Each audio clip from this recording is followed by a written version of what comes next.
cool detail having the title screen change every time you boot up the game. It matches how the areas in this game represent the 4 seasons. And just in case you didn't play the first game, we get a quick little recap of said game. Don't know why you would play Pikmin 2 before Pikmin 1, but hey, at least they cared.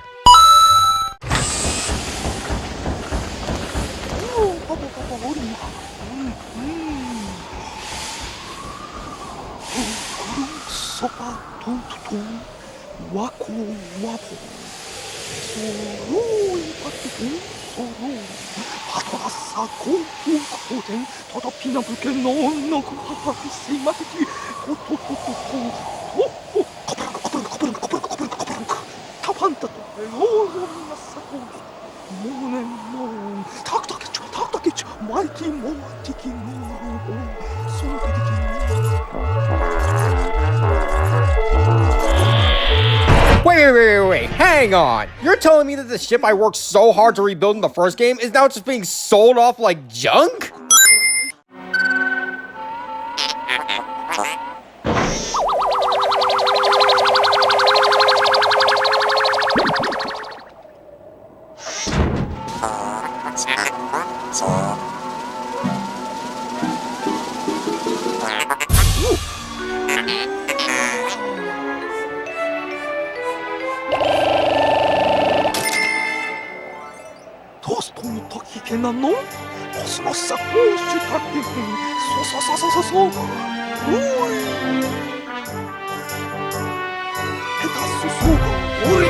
And I'm immediately being sent back to the planet I almost died on to pay off a stupid debt? Way to sour the first game's ending in a single minute. I like that this game introduces each of the Pikmin types from the first game while they're fighting wild creatures. It builds off the good ending in the first game where the Pikmin attack a Bulborb on their own after Olimar leaves. Obviously the Reds still have to be plucked by Louie for the sake of teaching that to the player, but it's nice that they bothered to keep continuity. Just like the previous game, the tutorial area does a great job of providing you with all the info you need for playing the game well, even forgoing the day system so that you can take your time. One of the new additions Pikmin 2 brings is 2 playable characters to control. It helps with scoping out areas of the map much more easily, and each character has their own unique whistle for rounding up the Pikmin. Olimar is the same whistle as before, Louie's got himself a train whistle, and when you unlock the President of Pocket Tape Freight in the post-game, he gets a car horn. The only real negative is that there's no option for co-op in the story, which is especially weird since the side modes allow for co-op, but as someone who plays games all by their lonesome, it's not enough to ruin it or anything. Also, remember how I said that the Wii version of Pikmin 1 used pointer controls that were superior to the GameCube version? Well, the same thing applies to Pikmin 2. Fluid controls with the Wii remote that feels supernatural all the time. The main gimmick of Pikmin 2 is the caves, and to be entirely honest, I'm not a fan of them. To get my positives out of the way, I like that each cave has a boss at the end that rewards you with an item that enhances Olimar and Louie in some way, be it immunity to fire and electricity, upgrades to the whistle, etc. But everything else about the caves kinda stinks. I'll get into specific cases as we go, but for now, I'll talk about general aspects of them. Numero uno. Most of them are aesthetically unappealing. More than half of the caves are just these dank and dirty brown walls for multiple floors. Obviously, I understand why that's the case, but just because something makes sense doesn't mean it's automatically good. It's pretty much the forest naval from Pikmin 1, but multiplied by 20. The rest of the themes are either rusty arenas and walkways, which are just as ugly as the caves, shower room floors, which are fine but not much better, garden floors, which don't look half bad, and children's playrooms, which are actually kinda cute. Unfortunately, the latter two don't show up very often, and when they do, they suffer from the fact that there's daylight on them where they shouldn't be. We're several feet underground. How is the sun reaching down here this well? Either way, I don't like the look of them that much. Another thing is, none of the caves have any real level design. Every floor in every cave is randomly generated. There are specific enemies, treasures, and rooms, but every time you reset your game or enter the cave again, the layout of all these things will be different. As you might imagine, this causes all sorts of problems. There can be breakable walls that lead to nowhere, as well as enemies and even entire rooms that are completely avoidable. It makes it incredibly difficult to form any coherent strategy for tackling the caves in what is supposed to be a real-time strategy game. You're just expected to go with whatever flow the floors decide, and in a lot of cases, it leads to a lot of unfair Pikmin deaths. Lastly, the day system is rendered null and void whenever you enter one of these caves. By that I mean time passes normally while you're exploring the areas, but it just freezes all of a sudden whenever you enter a cave. There's not really a good reason for this, nor do they attempt to provide one anywhere. Speaking of the day system, remember how I said that I thought the 30-day time limit in the first game wasn't that big of a problem as a lot of others did? Well, apparently back in 2001, enough people thought it was a problem because there's no time limit at all in Pikmin 2. You could spend as many days as you want to repay the debt. But if that's the case, why bother with a day system? I know that's how Pikmin 1 operated, but we've already established that time freezes in the case, so you can't really fall back on that. The time limit in Pikmin 1 was an essential part of the game's design and story, and when you take that out for the sequel, it kind of breaks things from both perspectives. Alright, let's get back to some positives. First one being the graphics as a whole. Even though I personally didn't mind Pikmin 1's graphics, Pikmin 2 is the better looking of the two. There's a lot more detail and a lot more colors, at least when you're on the surface. They definitely upped the ante for one of the GameCube's last exclusives, and it paid off. I know I probably should have addressed this sooner, but I wanted to save it for outside the tutorial area, which meant going through the caves first. Another positive I got is that they gave yellow Pikmin immunity to electricity. In the previous game, they could be thrown higher and pick up bomb rocks, but they ditched the bomb rocks in favor of this. While what they did with the bomb rocks is pretty annoying, I can appreciate them giving yellows a bit more of a tangible use. Granted, the fact that electricity is an insta-death obstacle is a tad annoying, but luckily any hazards or enemies that utilize it can be clearly seen in advance and planned around. That said, the areas do leave something to be desired. Not only are two of them the same areas you explored in Pikmin 1, just with different names, those being the Forest of Hope and the Distant Spring, but they also blatantly reuse the map layouts from the first game. Now, the game doesn't exactly hide this, and you do find new stuff in these areas, but still, you can easily tell that they had corners to cut, especially when coming hot off the first game.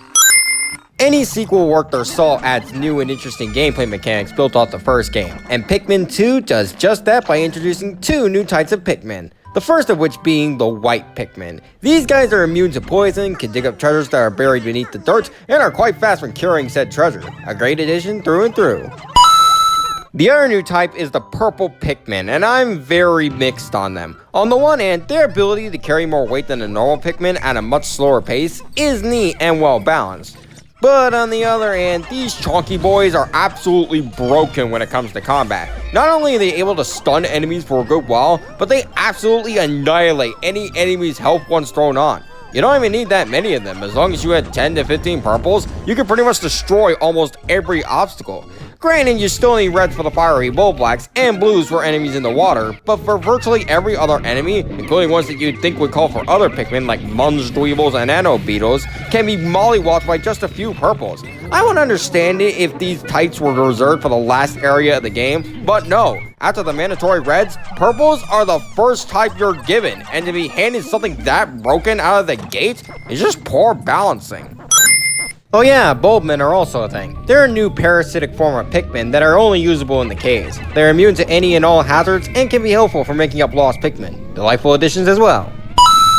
Can't believe I went this long without talking about them, but the main collectible of Pikmin 2 are the treasures, which can range widely in terms of value. In the previous game, there were subtle hints that the planet you were exploring was Earth, and this game makes that more obvious with the treasures being real-world objects. It doesn't feel like product placement either. Every treasure is given its own unique name, and it's funny to see how surprisingly close or how hilariously not close at all these names get.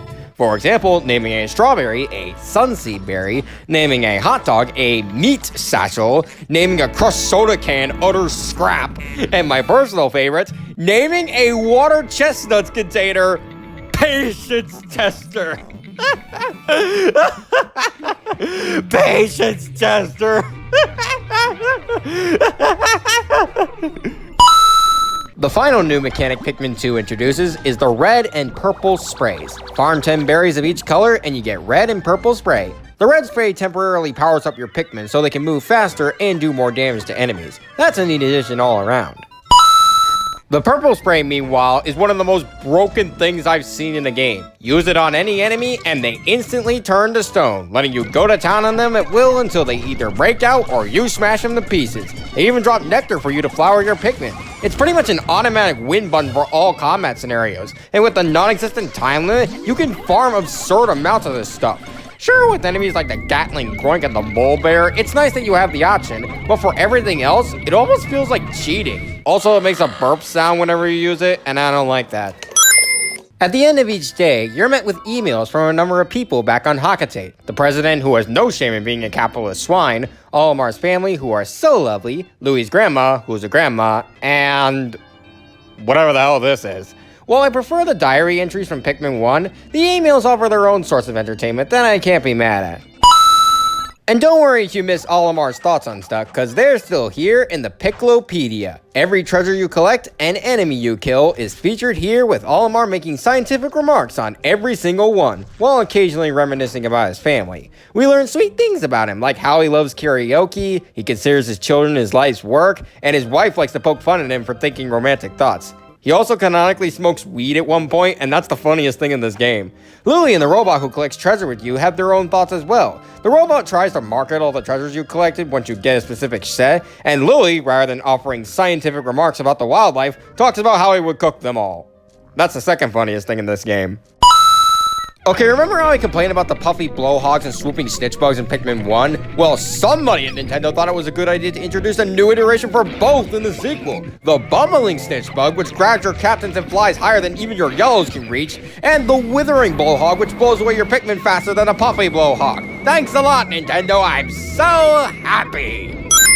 The subterranean complex is easily one of the worst caves in this game. You got 9 floors to traverse, and they're filled to the brim with enemies like armored cannon beetle larvae, which can spew out boulders, volatile dweebles, which can blow up your Pikmin, careening Dirigibugs, which throw bomb rocks at you, and the aforementioned Gatling Grunts, which laser death beam your Pikmin at every opportunity, and can even come back to life if you don't drag its carcass back to your ship.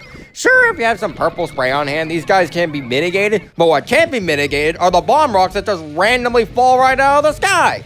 Yeah, and they have a timer for you to get away from them, but the corridors are often tight and cramped, so getting your squad of 100 Pikmin away from them is easier said than done. Lastly, the boss of this cave is the Man at Legs, which is basically the Beatty Long Legs if it traded its stompy feet for a turret. Screw this cave, I hate it.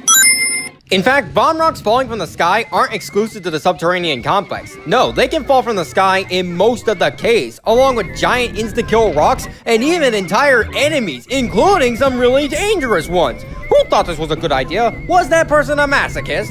Oftentimes, what I would do to try to mitigate this is to send one of my captains out with little to no Pikmin and scout out the area to trigger all the traps, which is incredibly tedious. And even then, 1 or 2 end up being triggered anyway when I bring all my Pikmin through. I may have had my issues with the forest naval being overwhelming, but this is just ridiculous.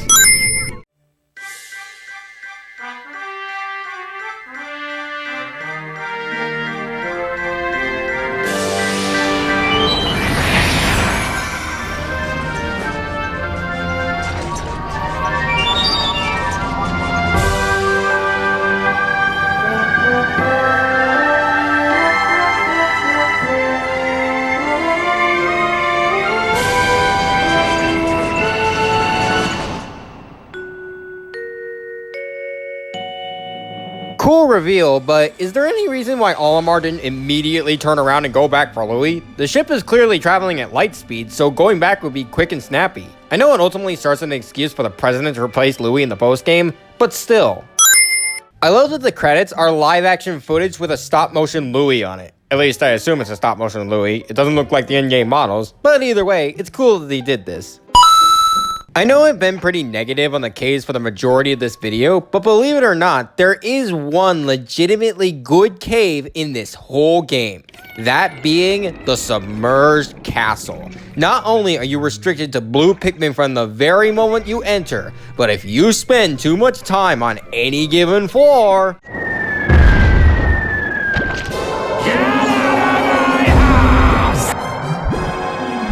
Folks, meet the Water Wraith, an invincible monster that will do everything in its power to steamroll you and your Pikmin. The tension is through the roof, as you gotta grab the treasures and immediately book it for the exit before the Lovecraftian horror shows up. And that background music is so unnerving and broken. The Wraith itself is also never explained. Nothing in the Piklopedia has any implications of its origins, and even Hungry Louis can't think of anything noteworthy. The cave also doesn't overstay its welcome, as it's only 5 floors, and when you finally get some purples at the end and use them to kill this thing, it's a well-rounded comeback. If I were to remake my top 9 video game stalker list from 2021, you better believe that this thing is getting on there. The Hole of Heroes is the longest cave in the game and is meant to be one of the post-game challenges. However, even taking that into consideration, this cave is brutal. Every variation of every enemy type gets their own unique floor, and with the floors being randomized every time, you can get f***ed over on a whim. Plus, the later floors are just previous bosses you fought, and two of them in particular, the Man-at Legs and the Beatty Longlegs, are surrounded by water. So I hope you brought some blues and didn't lose any on the way. Although, I will say, the fact that the last treasure you get in the cave is Rob's head, and it's even named Remembered Old Buddy, is rather heartwarming. So for the grand majority of the game, the treasures you collect aren't all that tough to nab. Unless you're extremely careless, you'll always have enough Pikmin to carry any treasures you find. There is, however, one exception to this, and anyone who's played Pikmin 2 knows and dreads this thing. The Doomsday Apparatus. This rusty barbell is one of the post-game collectibles required for 100%, and it requires 100 purple Pikmin to collect. What's so bad about that? Well, you see, the thing about purples and whites is that these Pikmin don't have their own dedicated onion like the previous types. You can only get them from their corresponding candy pop buds located in the caves. But even if you capitalize on every purple candy pop bud you find in all the caves, you won't have enough purples by the time you reach the Wistful Wilds, which is where the Doomsday Apparatus lies. Not only that, but you can't just go to any random cave and grind for more purples, because not every candy pop bud respawns. The Encyclopedia recommends that you go all the way down to the 8th floor of the subterranean complex so that you can efficiently grind on some purples. Personally, thanks to the handy dandy reset button that lets me redo a cave floor if I ever lost a purple, I ended up with around 80 purples after doing almost every other cave. At the 8th floor, you can only get 15 purples before needing to go back in, so I only had to make 2 trips. But for a casual player who isn't aware of the Doomsday Apparatus, you might end up with 40 or 50 or even less purples than that, which means you gotta make 4 to 5 trips through 8 whole floors to reach 100. I know this is a post-game optional treasure, but remember what I said in my first E-Raw. I view all the games I cover from the lens of a completionist, meaning I need to get the stupid barbell, which led to so many resets that truly made me rage. To add insult to injury, retrieving the weight takes up a quarter of your day because of how slow the Pikmin are. You ever wonder what 2 miles per hour looks like? Well, there you go. That's it in action.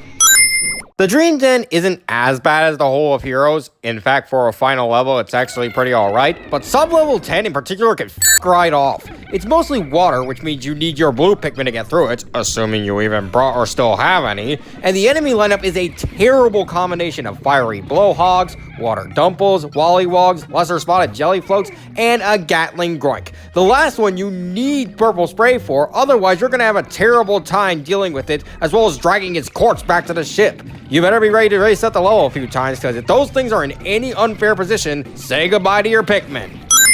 The Titan Dweeble is the final boss of the game, and it's actually pretty good. Dare I say, it's the best part of the game. It utilizes weapons of all 4 elements in ways that don't feel cheap, and with proper usage of red sprays, it's not overly difficult to take down. Sure, sometimes a shock therapist can decimate your Pikmin in an instant, but that doesn't happen all that often. Plus, if you take out the shock therapist first, you'll have an easier time with the rest of the fights. Or you can just take a squad of all yellows. You'll miss out on all the treasures, but hey, the electricity can't kill you.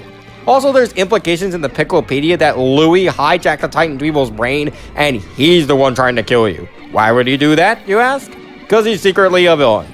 No, seriously, he deliberately stayed on the planet causing you more trouble for his boss and coworker, and do you really think a wild animal like the Titan Dweeble will be smart enough to wield these complex weapons? I don't think so.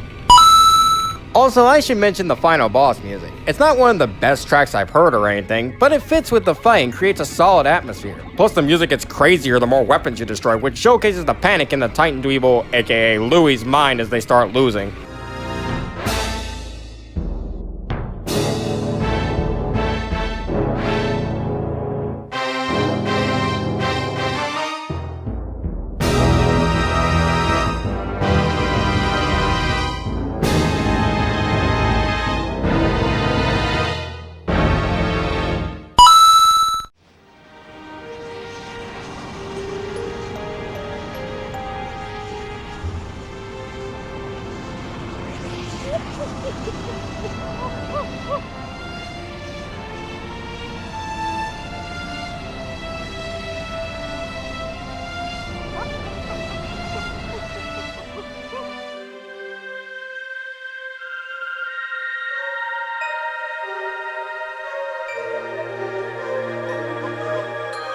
You know, Olimar and the Pikmin have such a beautiful symbiotic relationship. Olimar made the Pikmin strong enough to survive, and the Pikmin helped Olimar save his company. So in the ending, they thank him in their own way, with a pretty light show.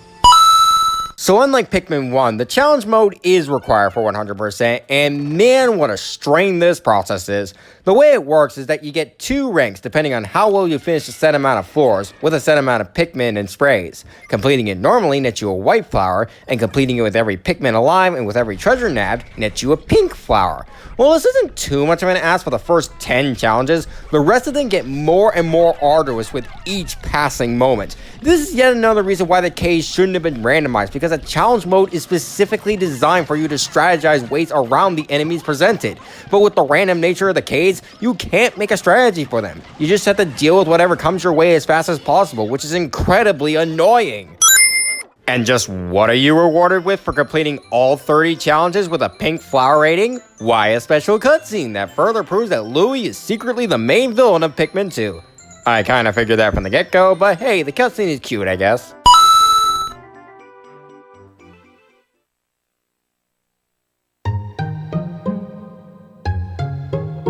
Before playing Pikmin 2, I knew that it had a mixed reputation. Some fans really love it and consider it their favorite, while others don't particularly care for it all that much. And after completing it 100%, I can see why. This is the first era to have both counters get so close to each other, and that's pretty much how I feel about the game. For every part of it that I like, there's at least one other thing that drags it down. And unlike Pikmin 1, where all the negatives could be summed up in just a few select moments, Pikmin 2 has problems that perpetuate throughout most of the game. It's definitely not the worst game I've played, nor is it the worst sequel I've played, but it is flawed in so many ways to the point where I can only barely say that I liked it. Overall, I did enjoy my time with the game, but while I can see myself returning to Pikmin 1 in a year or two, unless I need to for a future video, I don't think I'll be coming back to Pikmin 2 anytime soon. Apparently Ks are returning in Pikmin 4, but if they want me excited for it, they need to fix almost everything about Pikmin 2's Ks. They need actual level design, no cheap bullshit falling from the sky, unique themes and mechanics for most of, if not all of them, and no resurrecting enemies. Fix that, and maybe the Ks will be good. In the meantime, you guys got Pikmin 3 to look forward to. Specifically Pikmin 3 Deluxe, because I'm a completionist now. I've heard a lot of good stuff about that game, so hopefully it'll be a better experience than Pikmin 2. See you next time, everybody.